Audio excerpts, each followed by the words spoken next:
Buenos días, queridos amigos, queridos oyentes. Un programa más de historia, en clave de historia. Y hoy lo vamos a dedicar a estudiar la biografía y la trayectoria profesional de uno de los grandes negreros que operó en este periodo que nosotros estamos estudiando, de 1820 hasta 1854, prácticamente en este periodo que estamos estudiando, porque me ha parecido importante, aparte de estudiar las etapas históricas, pues ver los negocios que se hacían en esta época. Y el otro día, mi compañero Martín Rodrigo Larilla estuvo hablando del tráfico de esclavos a partir del tratado que Gran Bretaña firmó con España en 1817 y que va a entrar en vigor en 1820, y cómo a partir de este momento ese tráfico es considerado ilegal y tanto Gran Bretaña como España se comprometen a perseguirlo. Gran Bretaña no solamente firmó este tratado con España, firmó tratados con todos los países que estaban implicados en el tráfico. Y todos lo hacen de una manera clandestina porque este negocio pues proporcionaba unos beneficios muy grandes. Entonces, conectando un poco con la exposición y con el programa anterior, a mí me ha parecido interesante hablar de Pedro Martínez. Como me gusta dar la bibliografía, pues este libro es mío y se llama, pues, aquí sale al revés, se llama La Horca del Atlántico, Pedro Martínez y su clan en la trata de esclavos de 1817 a 1867. Mm, Realmente, bueno, pues se explica en el libro toda la complejidad de este tráfico que yo intentaré resumir en estos 50 minutos que tenemos. Yo espero que os guste. Ya para el próximo programa seguiremos estudiando el trienio constitucional y luego ya la década ominosa para terminar ya con estos primeros 30 años del siglo XIX. Bueno, empezamos La Horca del Atlántico. Os decía que es el libro eh, que trata de la biografía y la trayectoria vital de Pedro Martínez. Y se trata de Pedro Martínez y su red clandestina en el tráfico negrero. Bueno, para empezar, mm, tenemos que decir que Pedro Martínez nace en Soto de Campoo, en Santander, en Cantabria, el 12 de agosto de 1792. Toda esta zona, Soto de Campo, esta localidad cántabra, tenía una economía que se basaba sobre todo en la ganadería y una agricultura muy pobre, una agricultura atrasada. Se trataba realmente de un hábitat muy disperso, que se distribuye en hasta 7 lugares, hoy agrupados en un único ente municipal. Nosotros a la hora de hacer este trabajo pues viajamos hasta allí, hasta Soto de Campo, una zona maravillosa, y pudimos ver la iglesia, que probablemente aquí es donde recibió el bautismo Pedro Martínez. Luego la escuela, no sabemos si esta fue la escuela a la que él iba, porque no tenemos muchas noticias de su infancia y de su primera juventud. Sí que sabemos que toda esta zona de Campoo estuvo bajo la amenaza de las tropas francesas, que se concentraron sobre todo en Torrelavega y Reynosa, por ser estos puntos clave para controlar el camino de la corte, es decir, las comunicaciones de la corte, que estaba en Madrid, en Valladolid, hasta el mar Cantábrico. Y lo que sí es cierto, que la inestabilidad y la precariedad económica de la zona hizo que muchísimos jóvenes pues abandonaran el lugar y se fueran a hacer las Américas, emigraran a América en busca de fortuna. Y Pedro Martínez fue uno de estos jóvenes que emigró muy joven. De hecho, nosotros ya en la primera etapa de su vida, pues lo vemos aquí haciendo el tráfico de carga entre La Habana y México.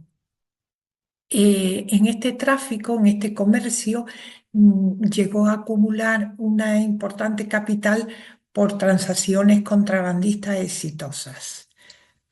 Francisco Martínez y María Pérez de Terán son sus padres, y luego él contrae matrimonio con María Paz Sánchez Ayola, que es la hija también de un emigrante español que casualmente provenía de esta zona, de la provincia de Cádiz, concretamente de Rota.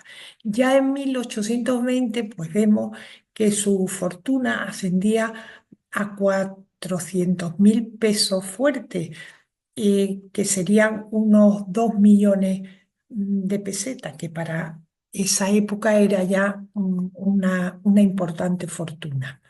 Y precisamente es en esta fecha de 1820 cuando ya aparece vinculado al tráfico de esclavos. En esta época conoce a un español, concretamente un malagueño, Pedro Blanco, que está también involucrado en el tráfico de esclavos.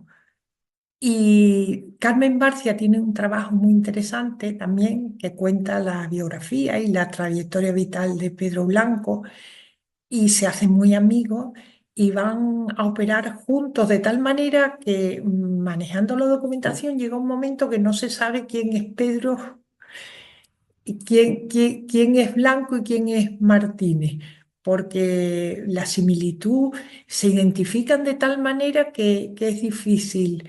A veces parecen hasta la misma persona, pero no son dos negreros, son dos personas diferentes. Pedro Blanco es de Málaga y Pedro Martínez, como ya he dicho, de la zona cántabra de Villa de Campo. Pues bien, en esta época de 1820 aparece vinculado al tráfico de esclavos, se halla en Boavista, en Cabo Verde, y esperando la goleta de su propiedad, San Salvador.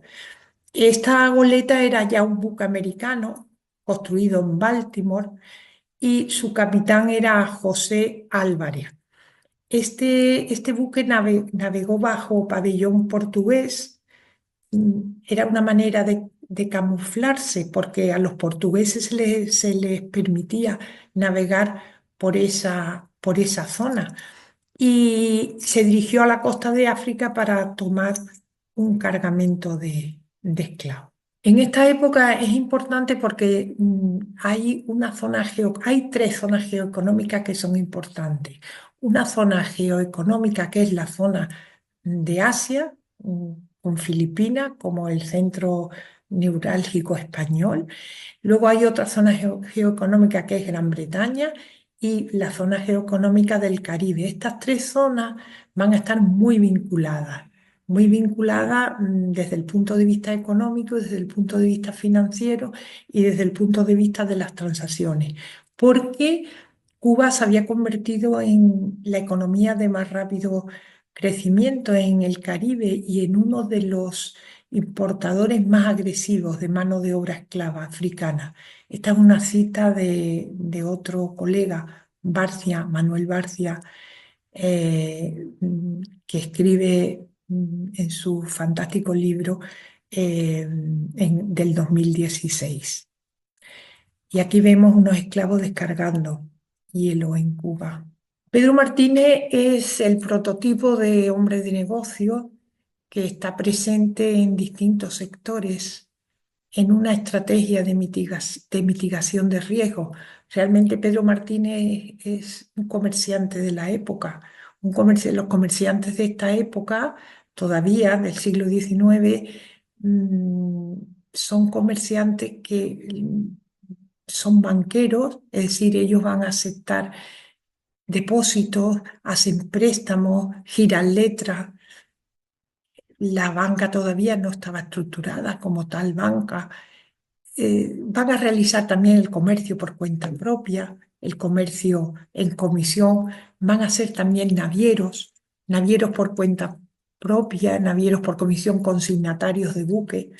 Aquí en este esquema vemos que ya él se dedica al negocio de la banca, es decir, va a prestar dinero con intereses importantes, va a aceptar depósito, va a girar letras y se dedica al negocio de comisión, pero y al tráfico de mercancía, pero también a un tráfico de mercancía que es el tráfico de esclavos. Él está ya en Cuba, el matrimonio se va a trasladar en Cuba y desde Cuba va a hacer este negocio, el negocio del tráfico de esclavos, mm, sobre todo en la costa de África. Mm, Pero sin embargo, él comienza a ver que la bahía de Cádiz ofrecía unas condiciones magníficas para la navegación a vela. Era un puerto abrigado que facilitaba el contrabando y el tráfico clandestino.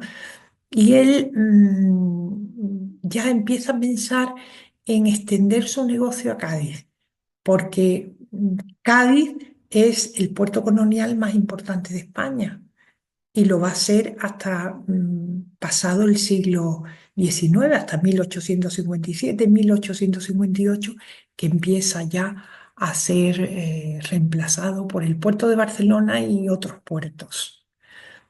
Cádiz es el puerto colonial por excelencia, por Cádiz hacía todo el negocio. Vosotros os acordáis que en 1778 se acabó con el monopolio gaditano y se permitió que otros puertos eh, pudieran comerciar con América, pero y con Asia y con el mundo, vamos, que tuvieran la primacía, ¿no? La oportunidad que hasta este momento había tenido Cádiz. Pero sin embargo, la estructura financiera de Cádiz, la estructura comercial, el uso, la costumbre hace que Cádiz continúe siendo el puerto colonial por excelencia, porque Cádiz hacía todo el negocio con Cuba, con América y con las Filipinas y con Europa. Entonces, como os decía, ya en 1827 Pedro Martín está afianzado en el mercado de esclavos.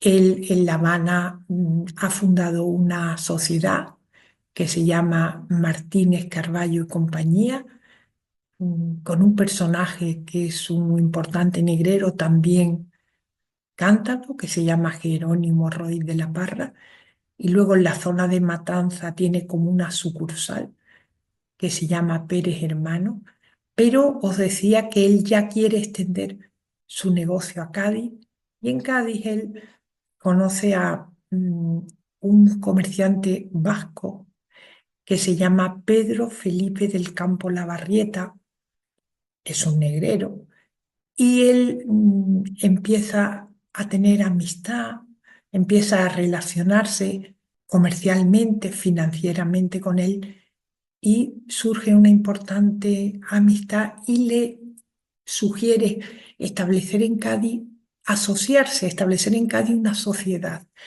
Y efectivamente esa sociedad se va a llamar Campo Labarrieta y Martínez. Va a estar formada por Pedro Martínez y por Pedro Felipe del Campo Labarrieta, con un capital de 100.000 pesos fuertes, que equivaldría a unas 500.000 pesetas. Estas sociedades que se van a crear ahora son sociedades de tipo familiar, suelen ser sociedad colectiva regular, formada por pocos socios, el máximo de socios suelen ser 5, aportan capital y trabajo, y las ganancias se reparten proporcionalmente a la aportación de capital que hacen a la sociedad. Sí que es verdad que a la hora de formar estas sociedades, estos comerciantes forman estas sociedades con los amigos, con los familiares, con los vecinos, con personas que tienen una relación familiar o de amistad grande, porque es necesario en este momento de tanta precariedad, de tanta desconfianza, confiar en el socio para, sobre todo, el negocio que se va a acometer, que es un negocio que implica mucho riesgo, que da mucha ganancia, pero que implica mucho riesgo, como es el tráfico de esclavos. Pues bien, en esta época ya la Casa Lavarrieta, Campo, Lavarrieta y Martínez tienen ya una flota importante. Veis aquí el nombre de los buques. La María es una goleta, San Pedro, alias el Marinero, es un bergantín, la Rosalía, un bergantín, el Griego es una barca, William Gardner es una goleta. Y en tan solo 4 años transportaron un total de 3.104 africanos. De estos, 2.874 desembarcaron en Cuba porque las condiciones en las que viajaban eran tan duras, tan difíciles, iban hacinados, encadenados. A veces hacían sus necesidades unas encima de otras, pues era muy fácil contraer enfermedades y de hecho pues morían mucho durante la travesía. Estos buques que se usan para este tipo de navegación son buques tipo goleta, tipo bergantín, son buques pequeños. mm, y aparece ya en esta etapa el clipper, que es una de las innovaciones en el transporte marítimo junto al vapor. El clipper es un buque de vela, de aparejo de vela, pero que tiene una gran capacidad de carga y es muy afinado porque el objetivo es cargar mucho y alcanzar grandes velocidades. Entonces esos buques son pequeñitos, pero a la vez son ya de este tipo de buque para alcanzar grandes velocidades y luego cuando llegan a las costas de Cuba, que hay muchos más arrozales, muchos impedimentos para a la hora de desembarcar, pues poder desembarcar a los esclavos con facilidad.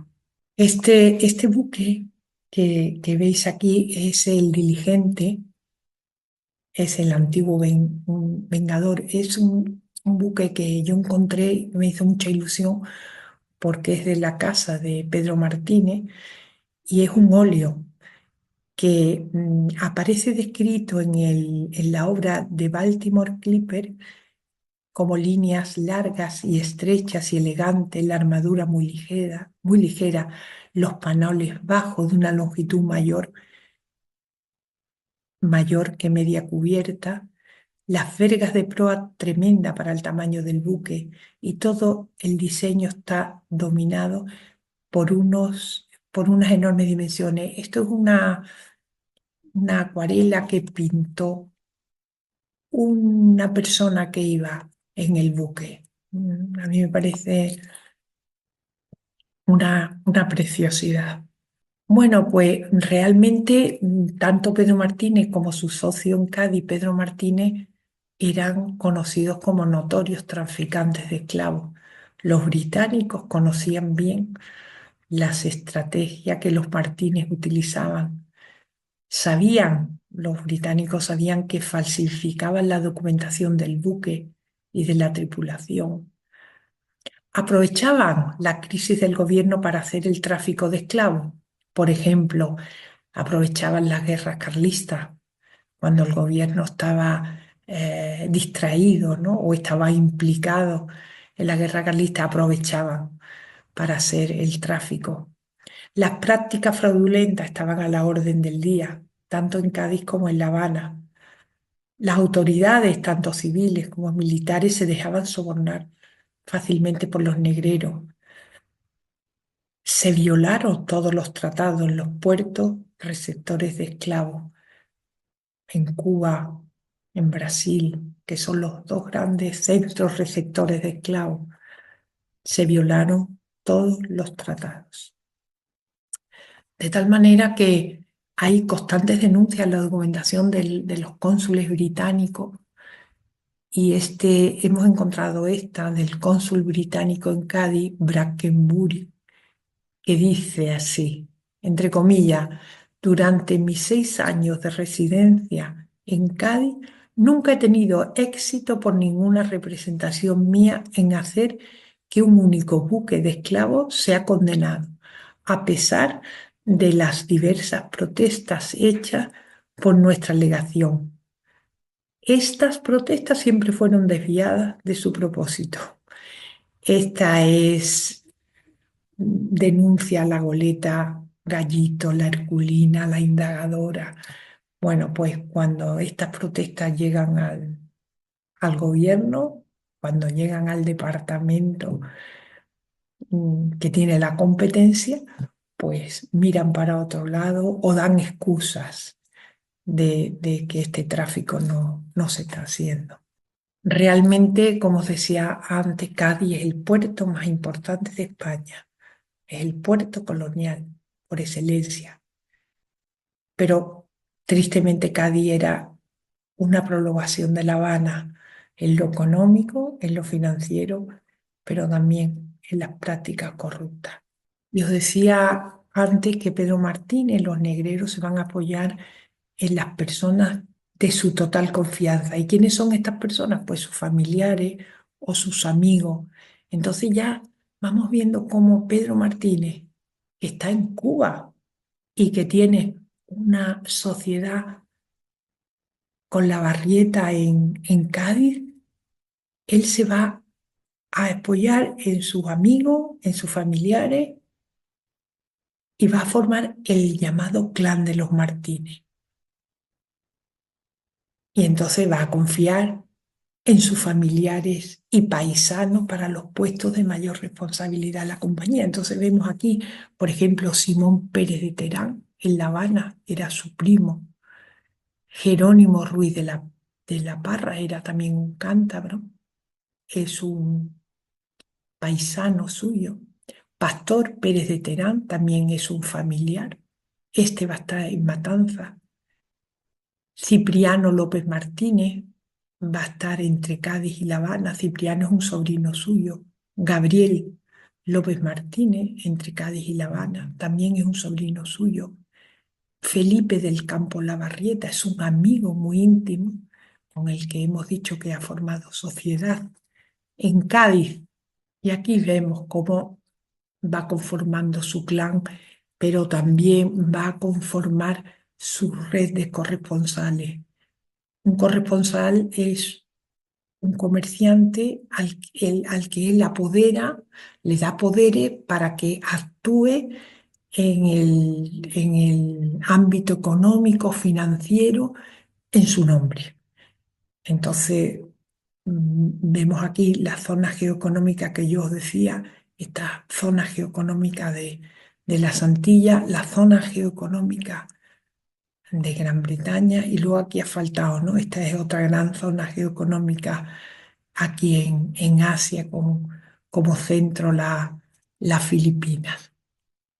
Bueno, pues aquí aparecen las rutas que hacen los buques de Pedro Martínez. Pues voy a ir señalando, fijaros, pues a lo mejor un buque salía de Cádiz, cargaba, hacía media carga en Cádiz, se iba a Gibraltar, donde terminaba de hacer la carga, porque claro, tenemos que darnos cuenta que en este momento Gran Bretaña ha alcanzado su revolución industrial. En Gran Bretaña se están haciendo unos paños de algodón, de colores, de distintos colores, que son muy apreciados en el mercado, pero también en el mercado africano. En Gibraltar van a comprar, van a cargar pólvora, armamento. En Cádiz van a cargar los vinos del Jerez. Y bueno, con esas mercancías, desde Gibraltar van a navegar a esta parte aquí de la costa occidental de África y en esta zona, donde está eh, Gallinas, en esta zona de África de aquí, pues es donde los buques van a hacer el intercambio con los reyes africanos. Y aquí es importante saber una cosa, que los reyezuelos africanos van a hacer guerras tribales entre ellos para captar esclavos. Y estos esclavos los van a vender a los europeos. Es decir, que esa idea que nosotros tenemos de que los europeos son los negreros, los europeos son los malos y los africanos son los esclavos, eso es una idea que tenemos que ir disipando, quitando, porque los mismos reyesuelos hacen guerras entre ellos para captar esclavos, para venderlos a los europeos, para ganar, para obtener un beneficio importante. Esto es importante. Bueno, pues aquí se hacía un negocio de trueque. Se cambiaba por todas estas mercancías, el, el- el vino, eh, el armamento, todas las telas, todas las mercancías británicas y españolas, la pólvora, que era muy requerida, la sal era también muy requerida por los reyezuelos africanos. Se cambiaba en un negocio de trueque y los barcos se cargaban de africanos. Pues bien, de las costas de África, una vez que los buques estaban cargados, pues se dirigían a Cuba, aquí a la zona de las Antillas, sobre todo a Cuba, Puerto Rico también, a veces a esta parte de aquí de Norteamérica, pero sobre todo a Cuba. Aquí desembarcaban a los esclavos y el buque se preparaba y se armaba con cargamento ya de productos cubanos, con azúcar y otras especias, y se dirigía a Cádiz. En Cádiz se desembarcaba y empezaba otra vez la misma operación. Esa era una ruta. Otra ruta era que los barcos salían de Cuba, directamente se iban a la costa de África, por esta zona donde está Sierra Leona. Por esta zona de Sierra Leona, en una zona que se llama el Río Gallina, aquí muchos negreros, y entre ellos Pedro Martínez, tenía factorías donde se quedaban los esclavos para ser embarcados en los buques que iban llegando. Pues bien, os decía que otras veces la ruta era desde Cuba, la derrota, perdón, era desde Cuba directamente a la costa de África, hacían el viaje de retorno. Lo cierto es que Pedro Martínez decide en un momento determinado abandonar Cuba, dejar allí a sus socios, dejar allí a un sobrino suyo y dejar a un primo suyo, Simón Pérez de Terán, y venirse a Cádiz. Bueno, porque ya el clima tan húmedo de Cuba pues no le sentaba muy bien. Y entonces él se instala en Cádiz en el domicilio en la calle Ancha, en una zona de un barrio burgués. Este edificio está realizado por Cayetano de Acosta, esta fachada maravillosa por Cayetano de Acosta está realizada en mármol blanco y esta es una casa típica gaditana. Lo que ocurre que la casa por dentro no se cayó y se ha hecho toda la estructura interior, se ha hecho moderna, pero conserva bien la fachada. Bueno, pues en este barrio, en el mejor barrio de Cádiz, es donde se instala Pedro Martínez, que convive con su familia cántabra, 3 empleados de empresa y 7 personas del servicio doméstico. El hecho de tener tantas personas del servicio doméstico es ya un indicador, digamos, de la prosperidad del comerciante. Lo cierto es que se integra muy fácilmente en la sociedad gaditana y en 1836 se encontraba ya pues, entre los mayores contribuyentes de la ciudad. En 1831 hemos dicho que está en Cádiz y el organigrama de su sociedad es en La Habana. Está su sociedad que se llama Pedro Martínez y Compañía, ha cambiado de nombre. Al frente está su pariente Simón Pérez de Terán. En Cádiz está él, Pedro Martínez, porque la sociedad que tenía con la Barrieta se ha disuelto, está él operando desde Cádiz. En Matanza sigue teniendo como una sucursal, tiene aquí a Francisco Bernoya Pastor Pérez de Terán, que es como una sucursal de la empresa, de la compañía que tiene en La Habana, y continúa pues haciendo el tráfico desde La Habana y desde Cádiz.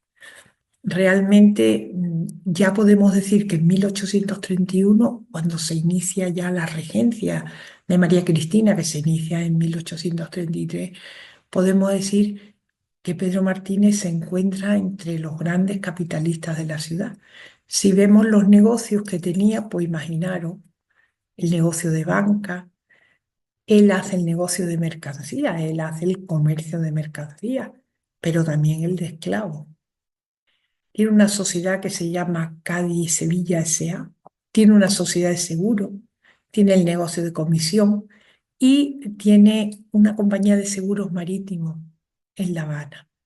Lo que sí es cierto es que es accionista del Banco de Cádiz y accionista de la Caja General de Depósitos. Pero aquí hay un dato muy importante, que cuando se crea el Banco de Cádiz, el primer director va a ser Pedro Martínez, un negrero. La semblanza de Pedro Martínez, nosotros ya a esta altura de nuestra investigación teníamos ya suficientes datos para hacer una semblanza de nuestro negrero, de Pedro Martínez de Terán. Bueno, pues él es capitán de fragata graduado de la Armada Nacional, es caballero comendador de la Orden Americana de Isabel II, militaba en el Partido Moderado.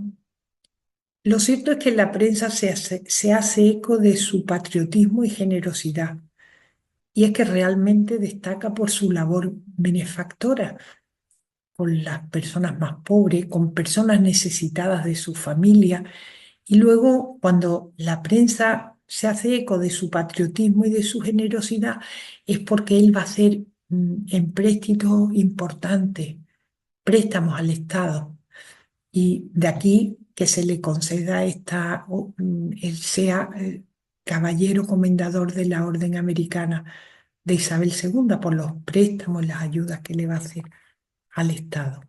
Esta es la semblanza que nosotros hemos hecho de él mirando la documentación, pero esta semblanza que nosotros hacemos contrasta mucho con la semblanza que hace un viajero británico que viaja por la provincia de Cádiz y visita Cádiz, Cádiz capital, Terence Mount Hughes. Y él conoce a Pedro Martínez, conoce a otros negreros. Y de Pedro Martínez dice: Pedro Martínez ha realizado el comercio con carne humana desde muy joven y ha realizado por el vil tráfico 3 millones de dólares. Y dice, era el más extenso invertebrado tratante de esclavos del mundo. Era un hombre muy común y de apariencia siniestra. Sobre su frente, llena de surcos, me parecía haber estampado las iniquidades de su profesión. Así lo describe. Bueno, aquí vemos, ¿no? Algo que ya hemos dicho, ¿no? El comercio que hacía, ¿vale? Desde Cádiz, costa de África, aquí se puede ver con más claridad, Sierra Leona, también las islas de Puerto Príncipe y Santo Tomé, normalmente también se abastecían ahí de esclavos. Desde Cádiz viajaban por la costa, Cádiz, Gibraltar, hacían el negocio de intercambio y se iban al Caribe, y del Caribe volvían otra vez a las costas de España. Muchas veces volvían al Santander, otras veces volvían directamente a Cádiz. Aquí es importante porque tuve la paciencia de ir ordenando todos los buques, porque Pedro Martínez y su clan llegaron a tener una flota de más de 30 buques de vela.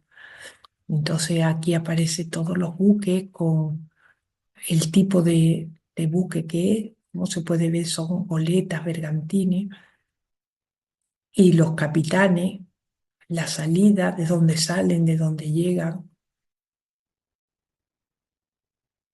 Es, eh, es un trabajo que tuvo mucha dificultad porque, claro, constantemente están cambiando el nombre de los buques. Una manera de camuflarse era cambiar el nombre del buque.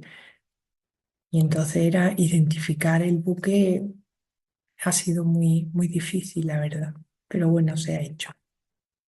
Aquí vemos cómo eran transportados los esclavos en este buque negrero, la Aurora, que es un buque francés. Aquí vemos un corte de un buque para que se vea cómo iban. Y esta foto no es de un buque de Pedro Martínez, es una foto que encontré que me impresionó mucho.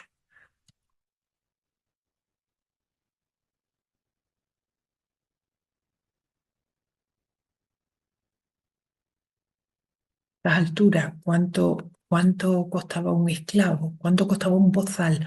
Un bozal se llamaba al negro que venía directamente de África.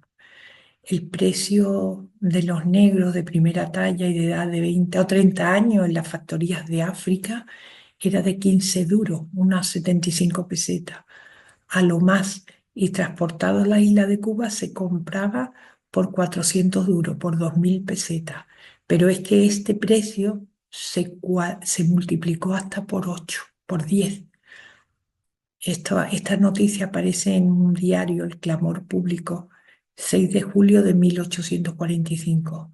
Pero este precio de 2.000, de 400 duros, 2.000 pesetas, se multiplicó hasta por 10 de los beneficios que daba este negocio, claro. Vemos que ya a partir de finales de la década de los 30, Pedro Martín empieza a tener muchísimas dificultades. En primer lugar, aparece una crisis interna en la sociedad de La Habana, sobre todo. Estas sociedades que estaban formadas por familias, por amigos, eran muy vulnerables, estas sociedades familiares, porque dependía mucho de las personas. Si una persona enfermaba, como fue el caso de su sobrino, y se tuvo que volver a Cádiz, si una persona dejaba el negocio, pues la verdad es que la sociedad se veía muy afectada. Entonces hubo una crisis importante interna en la sociedad de La Habana, que en Pedro Martínez y compañía.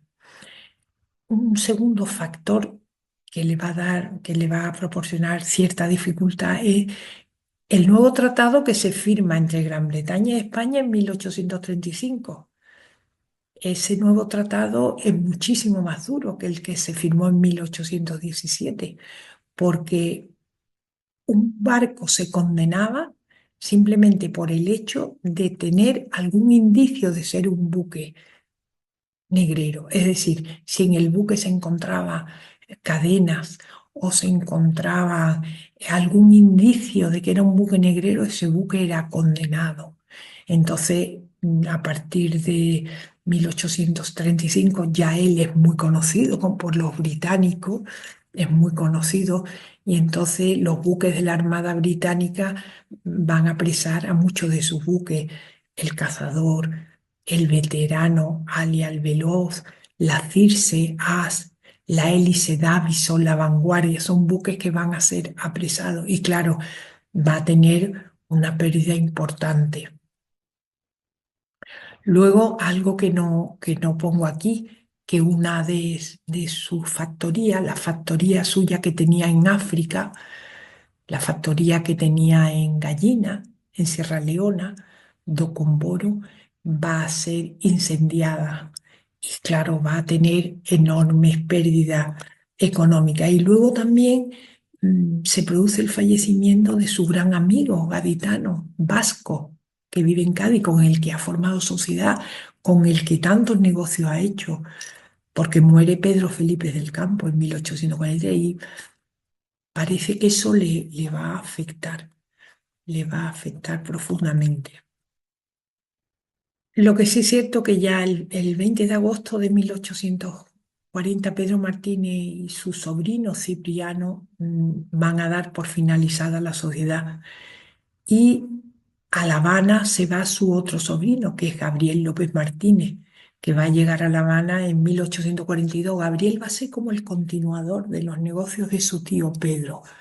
Es un hombre que tiene una gran habilidad social, de tal manera que en 1852 contrae matrimonio con la sobrina de un conocido comerciante negrero cubano, con Vicente González Larrinaga, y va a recibir una dote de 74.619 pesos, que son unas 373.095 pesetas.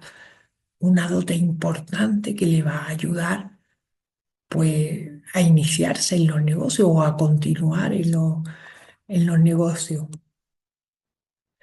Lo que sí es cierto que vemos que él ya, Gabriel, el sobrino de Pedro Martínez, va a formar parte de de la élite cubana. Y mientras que Gabriel está en Cuba y está haciendo negocios negreros, Pedro Martínez, de 1842 al 55, va a continuar financiando expediciones negreras, haciendo préstamos a riesgo marítimo.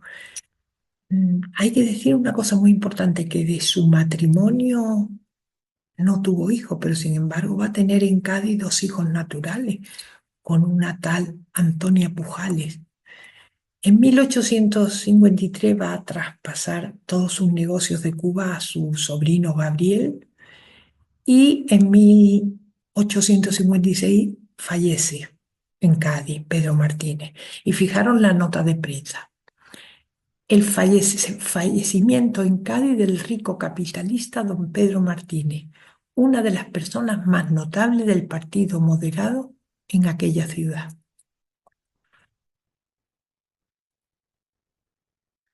Lo cierto es que Gabriel aparece como el continuador de los negocios de su tío, llega a ser alcalde de La Habana, forma parte, ya lo hemos dicho, de la élite antillana. Y en 1858 su patrimonio, su activo patrimonial era de 95.642.888 reales, lo que ascendía a 23.910.722 pesetas. Es propietario de un ingenio llamado Santa Teresa en Matanza, es accionista del Banco de España y es un hombre que ha acumulado una importante fortuna.